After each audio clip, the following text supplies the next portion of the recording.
ও মা গো, এটা কি কারে? কিরে ভাই, এটা কার বাড়ি?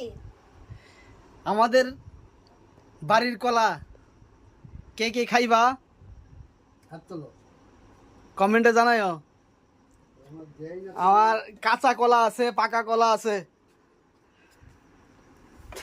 অনেকগুলা কলা হয়েছে। কলার ছড়িটা অনেকটা বড় ইয়া ছিল, তাই আমরা কাইটটা ছোট ছোট করে রাখছি যাতে রাখতে সুবিধা হয়। তো অনেকেই দেখছে কলার ছড়িটা দেখা মনে হয়েছে যে এটা সফরি করার মতোই দেখতে, কিন্তু আসলে এটা চাপা কলা। তো এই কলা গাছ লাগাইলে আপনারা অনেক লাভবান হইবেন। লাভবানের পাশাপাশি আপনার পরিশ্রম খরচা খুবই কম, তেমন পরিমাণে সার দিতে লাগে না, একটু যত্ন করলেই হয়।